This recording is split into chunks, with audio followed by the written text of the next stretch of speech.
성 바오로달스도회 윤영란 일마수녀님과 함께 갈릴레아, 사마리아, 유다 지역에서 활동하신 예수님의 발자취를 사복음서를 토대로 알아가보는 시간입니다.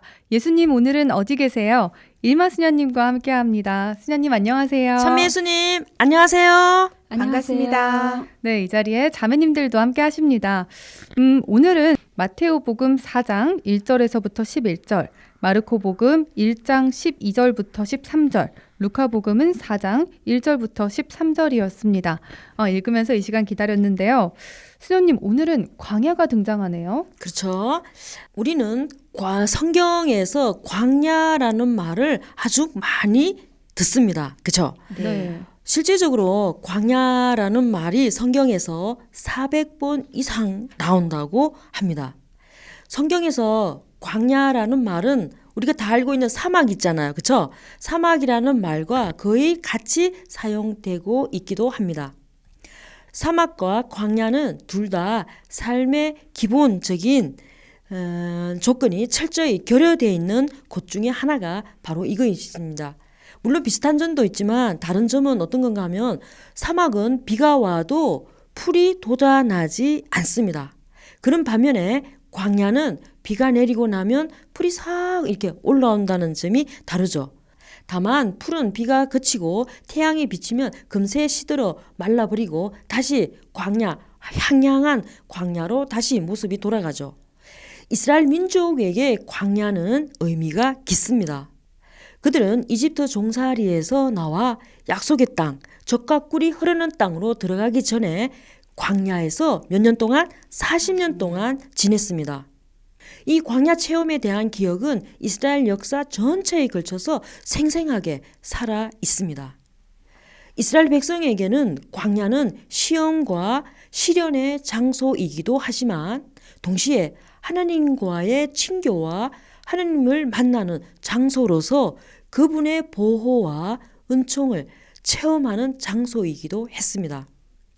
구약 성경에서 광야는 부정적인 의미를 지니는 경우도 많았습니다. 예를 들면 광야는 귀신과 해로운 짐승이 막 출몰하는 것, 그리고 서산한 바람이 이렇게 불어온다, 그리고 바람으로 이렇게 휘몰아치는 것, 그리고 씨앗을 뿌릴 수 없다, 그리고 사람이 살지 않는 위험과 고난과 죽음의 영역이라고 묘사하고 있습니다. 또한 배고픔과 목마름과 그런 상실이 끊임없이 있는 무섭고 나쁜 곳으로 그려져 있습니다. 그렇다고 광야는 이미지가 다 부정적이다 아니죠. 또 긍정적인 의미도 갖고 있습니다. 그곳은 이스라엘 백성이 체험했듯이 하나님께서 당신 백성과 함께 해 주셨던 곳으로서 보호와 영적 쇄신의 장소이기도 합니다. 신약 성경에서 광야는 고행과 수련, 정화와 기도의 장소로 또 우리에게 말해주고 있습니다. 세례자 요한은 유다 광야에서 극기의 생활을 하면서 회개와 세례를 선포했습니다. 예수님께서도 공적인 직무를 시작하기 전에 단식과 기도를 하시면서 광야에서 40일을 보내셨습니다. 예수님께서 광야에 40일 동안 머무셨다는 것은 굉장히 큰 상징적 의미가 있습니다. 성경에서 나오는 40이라는 숫자는 무엇인가 중대한 것을 준비하는 기간을 말하고 있죠. 예를 들면 노아 홍수가 며칠 동안 비가 내렸죠? 40일. 그렇죠. 40일. 노아 홍수 때 40일 동안 비가 쏟아진 후 새하늘, 새 땅이 이렇게 찾아오는 것. 그리고 모세가 시나이 광야에서 40주야를 아무것도 먹지 않고 지낸 것도 하나님의 법을 받기 위한 준비였습니다. 이처럼 예수님께서 광야에서 보낸 40일도 같은 맥락으로 보아야 합니다. 예수님께서 광야에서 지낸 40일은 본격적으로 시작될 하나님 나라 건설을 위한 준비의 시간이었습니다. 예수님께서 40일 동안 머무셨던 유다 광야는 모래사막이 아닙니다. 그곳은 곳곳에 벼랑과 협곡이 있고 바위가 많은 그런 곳이었습니다. 복음서에는 예수님께서 세례를 받으신 다음 성령께서 예수님을 광야로 보내셨다고 전하고 있는데, 이 광야는 예수님이 세례를 받은 곳에서 그리 멀지 않은 유다 광야라고 합니다. 그럼 우리가 마테오 복음에 의해서 한번 살펴보도록 하겠습니다. 40일을 밤낮으로 단식하면서 공생활을 준비하신 예수님의 모습은 약속의 땅에 들어가기 위해 광야에서 40년을 준비한 옛 이스라엘 백성의 삶을 떠올리게 합니다. 옛 이스라엘의 백성이 가나안을 향해 광야 여정을 하는 동안 여러 가지 시련과 유혹에 빠졌던 것처럼 예수님께서도 광야에서 이와 비슷한 유혹을 받았습니다. 그러나 옛 이스라엘 백성들은 시련과 유혹을 이겨내지 못하고 광야에서 죽어야만 했던 것과는 달리 예수님께서는 모든 유혹을 물리치시고 당신 길에서 조금도 전혀 벗어나지 않았다는 것을 우리는 잘 알고 있습니다. 맞아요. 수녀님, 예수님께서는 3번의 유혹을 물리치셨잖아요. 하느님의 말씀으로 물리치셨잖아요. 네. 그렇죠. 마테오 복음에서 보면 예수님께서 40일 동안 단식으로 몹시 시장한 상태에 계실 때 누가 왔다고요? 유혹자가 그분께 다가옵니다. 우리 옆에 한번 보세요. 유혹자가 있나? 없죠? 자, 유혹자가 다가와서 뭐라고 하는가 하면, 당신이 하나님의 아들이라면 이 돌들에게 빵이 되라고 해 보시오 하고 이렇게 예수님을 꼬입니다. 보통적으로 이렇게 유혹자는 죄를 지어 이렇게 얘기 안 해요. 그거 해도 안 돼요 이렇게 하면서 끝에는 뭐요? 그걸 할 수 있게끔 이렇게 꼬시는 거죠. 그래서 여기서도 뭔가 하면 당신이 하느님의 아들이라면, 중요한 거예요. 하느님의 아들, 이걸 막 강조하는 거잖아요. 악마의 말은 하나님의 아들이면 세상의 구세주답게 행동하라는 그런 뜻으로 현세적, 인간적인 그런 논리에 막 부합해서 말을 하고 있습니다. 믿는 이들에게 영원한 생명을 주기 위해 강생하신 하나님의 아들이 굶주림에 시달리고 있다는 것은 모순이다, 이런 것을 또 뜻하고 있죠. 자신의 주린 배도 채우지 못하면서 어떻게 인류에게 참된 생명의 양식을 마련해 줄 수 있느냐, 이렇게 얘기하는 거죠.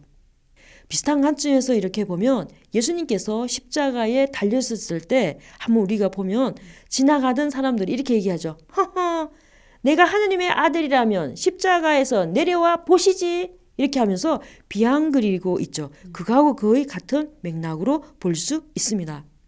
다른 한편으로 악마의 말은 당시 얼마나 많은 사람들이 가난하게 살겠어요. 그렇죠? 그래서 일용한 양식을 마련하는데 어려움을 겪던 그 백성에게 지금 가장 필요한 것은 뭐다? 빵이다, 이거입니다. 그들 입에 들어갈 빵이 먼저 준비되어야 한다, 이런 뜻으로 말하고 있습니다. 예수님께서는 매우 그럴싸한 그런 논리이지만, 하지만 결코 하나님의 논리가 아닌 현세적 인간적 논리에 당신을 유혹하는 악마에게 신명기 8장 3절의 말씀으로 확 물리치십니다. 예수님께서는 악마와 옥신각신하지 않습니다. 사람은 빵으로만 살지 않고 하나님의 입에서 나오는 모든 말씀으로 산다, 그렇게 말씀하시면서 아주 단호하게 악마를 물리치십니다. 악마의 유혹을 완전히 물리쳤다는 것을 우리가 볼 수 있죠. 빵으로만 살지 않는다라는 이 말은 빵이 필요하지 않다, 이런 것이 아니라 빵이 필요해요. 그렇죠? 빵은 필요하지만 빵이 하나님의 말씀보다 먼저일 수 없다, 이런 뜻을 알려주고 있습니다. 예수님께서는 두 번째, 세 번째 유혹도 성경 말씀을 들어서 물리치십니다. 세 번에 걸쳐서 성경에 기록되어 있다, 성경에 기록되어 있다라고 말씀하시면서 유혹을 물리치신 것입니다. 성경에 기록되어 있다, 이 말씀은 예수님께서 성경에 흔들릴 수 없는 권위를 드러낸다라는 것을 말해주고 있습니다. 하나님께 대한 순종은 성경에 나오는 그분의 말씀에 대한 순종으로 이루어집니다. 또 하나 우리가 눈여겨보아야 할 점은 예수님께서 인용하셨던 성경 말씀은 모두가 신명기 말씀들이었습니다. 신명기 6장 13절, 신명기 6장 16절, 신명기 8장 3절이라는 점이죠. 이 말씀들은 잘 살펴보면 이스라엘이 이집트 탈출 후 40년 동안 시나이 광야에서 지낼 때 하느님께서 하신 말씀들입니다. 이스라엘 백성은 광야 생활을 통해서 주 하느님께 충성을 바치고 그분의 뜻에 순종하는 백성으로 거듭나야 했습니다. 하지만 실제로 그렇게 하지는 못했지요. 그들은 광야 생활에서 인간이 빵으로만 사는 것이 아님을 배워야 했습니다. 하지만 그들은 끊임없이 빵만 찾았습니다. 하나님께 모든 것을 의탁하고 하나님을 시험하지 말라고 했지만 여러 차례에 걸쳐서 하나님을 시험합니다. 그리고 오직 한 분이신 하나님만을 섬겨야 했지만 그들은 다른 신들에게 예배를 하면서 우상 숭배를 했습니다. 그들은 변변히 하나님의 뜻에 어긋나는 짓만 했습니다. 악마는 이스라엘 백성이 이렇게 걸려 넘어진 그런 것을 통해서 예수님을 유혹합니다. 예수님께서는 세 번째 유혹 때 하나님 대신 자신에게 경배하라는 악마에게 사탄아 물러가라. 주 너희 하나님께 경배하고 그분만을 섬겨라 라고 외치면서 유혹을 물리치십니다. 사탄아 물러가라. 이 말씀은 예수님께서 첫 번째와 두 번째 유혹에는 사용하지 않았던 말씀입니다. 유독 세 번째 유혹에서 사탄아 물러가라 하고 하신 것은 이 유혹이 하나님 아버지와 예수님과의 관계를 완전히 끌어놓고 십자가의 길을 가는 것을 가로막는 근본적인 유혹이었기 때문입니다. 자, 그러면 우리 한번 살펴볼까요?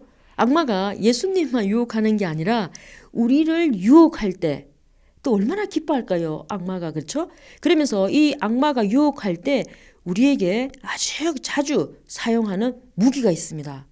우리가 그게 걸려넘지 않도록 한번 알아보도록 하겠습니다. 첫 번째는 우리가 갖고 있는 어두운 성향입니다. 여기서 어두운 성향이라 하는 것은 우리 안에 있는 그 무질서한 애착, 악습 등 죄로 쉽게 기울어질 수 있는 그 성향입니다. 악마가 그 성향을 조금만 탁 건드리면 우리는 성령의 돌보심에 의탁하지 않는 한 속절없이 어떻게 해요? 그걸 다 넘어가는 게 바로 이런 부분입니다. 둘째는 뭔가 하면 탐욕입니다. 둘째는 뭐라고요? 탐욕입니다. 모든 인간은 태어날 때 어떻게 태어나요? 두 손을 꽉 쥐고 태어납니다. 그렇죠? 문제는 우리가 움켜쥐기만 했지 펼 줄을 모른다는 것입니다. 소유하고 또 소유하고 또 소유해도 늘 부족하다고 느끼는 거죠. 악마는 이 기회를 절대로 놓치지 않습니다. 악마는 탐욕을 무기로 우리를 계속적으로 유혹하면서 조금만 더, 조금만 더, 조금만 더 이렇게 하면서 그 소리를 계속 우리 귀에다가 대고 외치고 있습니다. 우리는 어떻게 해야 될까요? 단호하게 물리쳐야 합니다. 세 번째는 뭔가 하면 우리가 너무나도 잘하고 있는 뒷담화, 헌담입니다. 헌담. 남의 말을 하는 것이 굉장히 재밌죠. 그렇죠? 네. 굉장히 재밌어요. 그래서 집회서에 보면 이렇게 말이 있습니다. 집회서 28장 18절에 보면 많은 이들이 칼날에 쓰러지지만 혀 때문에 쓰러진 이들보다는 적다. 이런 말이 있습니다. 그래서 이런 말도 있잖아요. 교황님께서 말씀하신 거. 뒷담화만 하지 않아도 어떻게 된다? 성인이 될 수 있다. 이거입니다. 그래서 우리도 한번 우리 자신을 유혹에 넘어가지 않도록 이렇게 단도리를 좀 해야 되겠습니다. 그리고 마지막으로는 뭔가 하면 또 다른 무기가 있는데 그것은 바로 교만입니다. 뭐라고요? 교만. 그래서 이 교만이야말로 우리 모두가 경계해야 할 악입니다. 이 교만은 우리를 하느님께로 돌아갈 수 없게 하고 하나님을 찾지 못하게 하며 하나님께 돌아갈 마음이 전혀 없게 만드는 것이 바로 이 교만입니다. 자, 우리 네 가지 다시 한번 볼까요? 첫 번째는 뭔가 하면 어두운 성향입니다. 두 번째는 탐욕. 탐욕. 세 번째는 뒷담화, 뒷담화. 흠담이라고 하죠. 네 번째는 교만. 교만입니다. 그리고 조심해야 될 부분이죠. 그렇죠? 네. 이처럼 유혹은 본질에 속하는 것으로 도덕적인 선을 빙자해서 우리에게 다가옵니다. 그것쯤이야 괜찮다니까 이렇게 하면서 계속 뭔가 하면 그 악이 우리를 계속 이렇게 꼬십니다. 꼬신다는 말 알죠? 그렇죠? 네. 그렇게 합니다.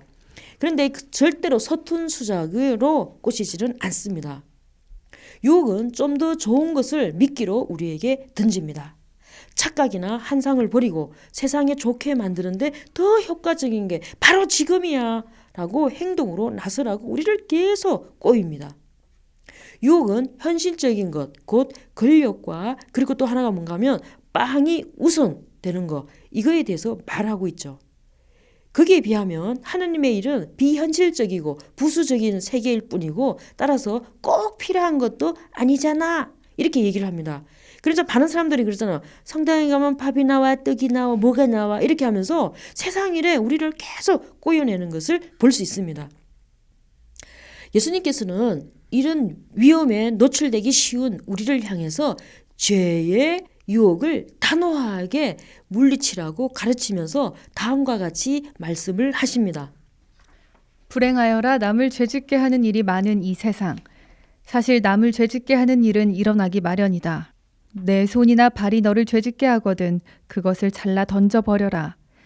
두 손이나 두 발을 가지고 영원한 불에 던져지는 것보다 불구자나 절름발이로 생명에 들어가는 편이 낫다. 또 내 눈이 너를 죄짓게 하거든 그것을 빼 던져버려라.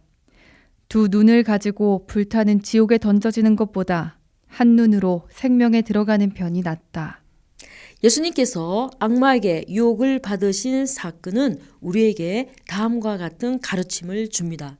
곧 누구도 심지어 하나님의 아들마저도 악마의 유혹에서 제외될 수는 없지만 누구든지 하나님 아버지를 굳게 믿고 그분 말씀에 순종하면 그 유혹을 이기고 그분 아들 예수 그리스도를 닮는 삶을 살 수 있다는 것입니다. 믿음이 약한 이는 악마에게 쉽게 넘어갈 뿐만 아니라 그 유혹에 빠진 것을 하나님이나 다른 이의 탓으로 돌리기까지 합니다. 따라서 우리가 하나님의 자녀이며 그리스도의 제자로서 올바른 길을 걷기 위해서는 무엇보다도 인간적, 현실적 그런 욕망을 끊어버리고 모든 시련과 유혹에도 굳건히 맞설 수 있는 믿음을 길러내야 합니다. 또한 그런 믿음을 위해서 하나님의 말씀을 좋아하고 그분의 가르침을 밤낮으로 되새기는 삶을 실천해야 하겠습니다. 오늘 우리는 예수님께서 광야에서 유혹을 물리치시는 것을 분명하게 보았습니다. 우리도 예수님처럼 유혹을 당당하게 물리칠 수 있는 삶이 되시기를 바랍니다. 네, 악마가 우리를 유혹할 때 사용하는 문구가 어두운 성향, 탐욕, 험담, 교만이라는 그 말씀 다시 한번 새겨보게 됩니다. 수녀님 다음 주에는 어디로 가볼까요? 다음 주에는 예수님께서 예리코로 가신다고 하십니다. 다음 주를 기다리며 루카복음 10장 29절에서 37절, 루카복음 18장 35절에서 43절을 꼭 읽어주세요. 네. 네, 루카복음 10장 29절에서부터 37절, 18장 35절부터 43절까지입니다. 저희는 다음 시간에 만나볼게요. 수녀님 감사합니다. 네, 다음 시간에 만나요.